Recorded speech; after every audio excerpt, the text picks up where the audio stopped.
I don't want to have this conversation right now because I know we're going to have it 100 times before the election. You know what I want to do with this conversation? I know you want to jettison it into the flushing toilets 10 times, 15 times, as opposed to once. They end up using more water. But let me just say this: that no, 10, 15 times. We had this conversation. The amount of times that I have said in the past that voting is not an act of self-expression, that voting is a tool, et cetera, et cetera, et cetera. And it's going to come up because,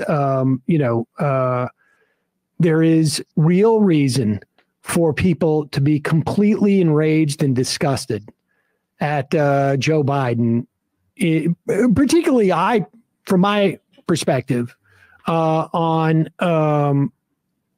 his unfettered support of Israel's assault on Gaza, slaughter.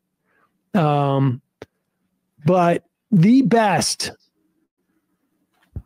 expression. Hold on, CJ. Hey, remember that stripper's booty, nigga? Remember that stripper ass, nigga? It's always a big ass butt in the way, boy. They love that butt. They love that butt. You see that big ass butt, boy? Oh my God, though, I just love what I was waiting for it. I was like, Rome, it's so funny because I was gonna stop it and talk about the butt, and I was gonna now you took it a different way. But I was gonna say, my mama always told me what you want to pay attention the most to and what's most important to the person that's speaking to you is everything after the butt. Everything before the butt is nonsense. That's the thing they don't care the most about. Is the things that come. I don't mean to offend butt. You, but I'm about to say some of the illest shit that you ever heard, nigga, about yourself. But I like your example better, Rome. I must say, I like your example. It takes me back to my DJing days at a gentleman's club. So, but let's get back to the video. Everything before the butt. So all the I care, Joe Biden is terrible. There's a lot of things to be mad about him, and all that is less important than the things that come after the butt. On his unfettered support of Israel's assault on Gaza, slaughter. But the best expression of like how I think you should approach voting that I've seen, and maybe even better than I've articulated it, frankly, which is not always fun to admit, particularly since I've had to articulate this over the course of 10 years, was from O'Loren, right? Olemi O'Loren. O'Loren. And I mean, I've, seen her on. Now it's a video. I posted this video, Rome. Oh my God, bro! But if I didn't, I posted so much it. interest.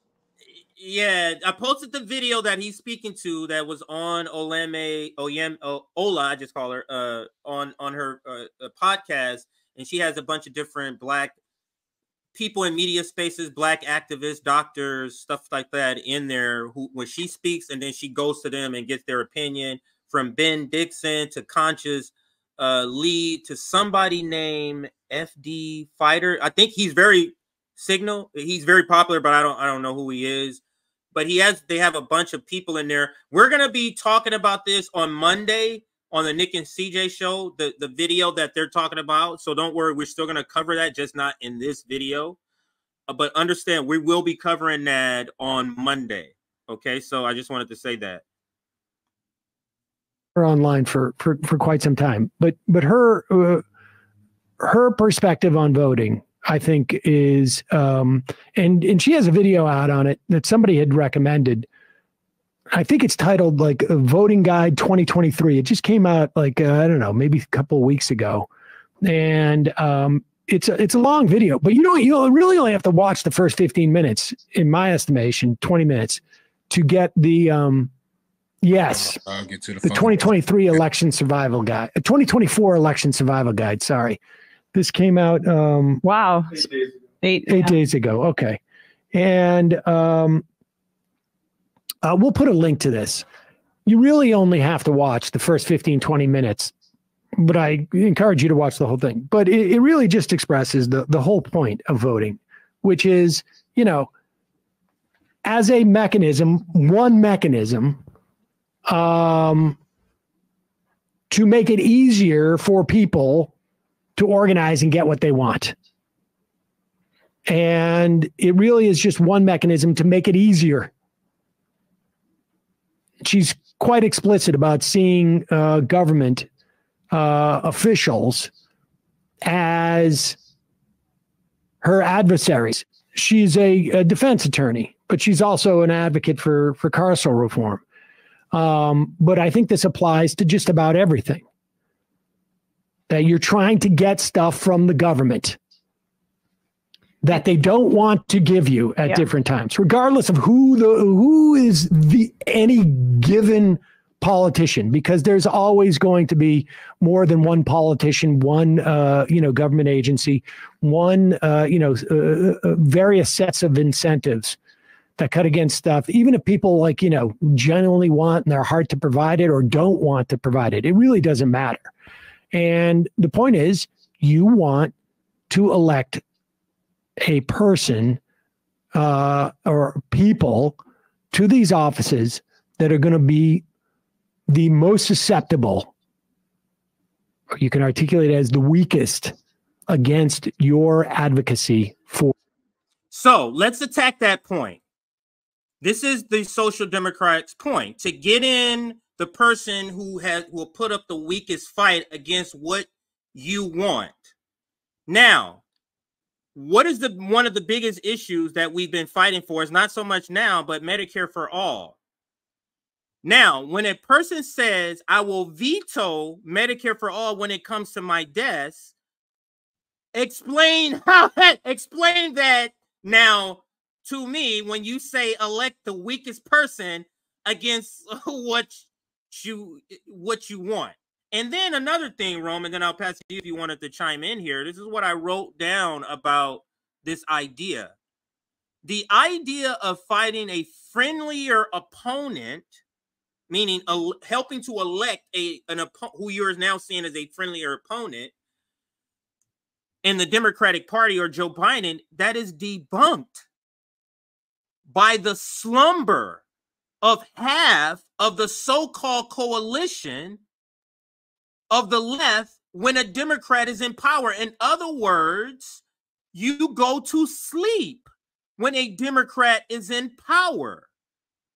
That's the problem with this particular point.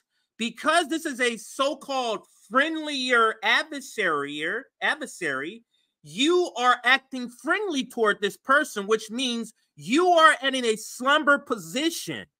Just think about it. Think about what's happening in the ICE facilities. When Trump was in office, these people like him on the screen in the Bernie Sanders industrial complex, they was out on the front lines yelling and screaming. Now, Biden is in office. What has happened to their advocacy on the same topic? It's slumber. It's in slumber. So to the point, to counter the point that he's making, the very fact that it's a friendlier opponent and you have chosen to position your whole political style is to be friends with these people instead of being adversarial, you go to sleep when they're in office. So now I'm not one to say I'm an accelerist because I don't advocate for voting for Trump in order to push these people to be more active. That would be people would call an accelerant. And I wouldn't say that's a bad thing if you advocate for that. But I'm saying when Trump is in office, there is more people yelling the same thing that we are yelling, Rome. Have you seen that? It seems like even they get more radical. TYT gets more radical. AOC gets more radical when Trump is in office. So it proves the point. It proves it sort of is a counter to their point. Their own action is an encounter to their own point that they're making here. I know that was long-winded. It's just a plot to keep you in that infinite loop of electoral politics, and it's all just vibes. Like Nick said, it's all just vibes. You know, it's all vibes. Even though we have pledged our allegiance to this man, pledged our allegiance to this party, and hundreds of thousands of people suffer from it. But at least we can feel good about it. These people will continue to get people killed, because if they can say this type of shit in the midst of wars across the fucking world, what else would they say when the shit is really hitting the fan? Right? You need to get off of their plantation, and you being on their plantation has fed them, has made them fat. So fat to the point to now they're greedy and they don't want to give it up. They can't, for some reason, they can't move to the left to tell you the truth. In order to get what you're gonna need a revolution. You poor motherfuckers, you're gonna need a revolution. There is no boots that you can strap up tight enough to get to be where you need to be today. But it's gonna make them richer. You're gonna view their channel. They monetize, they get paid for it. Oh yeah. Look how rich these people have gotten. From them, Kyle Kalinske to Crystal Ball. Look how rich these people have gotten in the years of us watching them. And look how poor we have gotten. And you still think that these people are on your side? When they holly go jolly with a politician, anytime they get a chance, when it's time to stick up for the working class, they're sitting here shaming us, calling us dumb. And that's class solidarity. That's a class solidarity that these people have been trying to, say that we have amongst one another. No, it's bullshit. That's a spot on point here. Let's see what else they have to say, Rome. It's about a minute left. Let's listen to the last minute of the video. For stuff, for people. And it's not just the politicians themselves, too, especially when we're talking about national elections. It's their staff, it's the coalitions they bring with them, it's the people that have endorsed them. So basically, she's saying, trying to insert the NLRB, because that's what they've been pushing as the thing that we need to vote for. Remember the debate between Brie and Beyonce and Jay-Z, aka Colin and Crystal. Remember that? Remember that debate? Like, this is what she's alluding to right here. Let me back it up so she can make the same point, and then we'll continue. You can articulate it as the weakest against your advocacy for stuff, for people. And it's not just the politicians themselves, too, especially when we're talking about national elections. It's their staff, it's the coalitions they bring with them, it's the people that have endorsed them. When you're talking about president and staff, you're talking about 40,000 appointments. That's why, it's not a... Are you talking about Pete Buttigieg? Are you talking about Lloyd Austin? You talking about Anthony Blinken? Neera Tanden? Like, who are you talking about here? This is literally a joke, but let's continue. A popularity contest in that way, or like about the person. You're not voting for America's mascot. You're voting for like the people that will be brought along. Lena Khan and Julie Su are good examples of people who had departments under the Biden administration that who have made real differences, and that would not be the case under obviously a Trump one.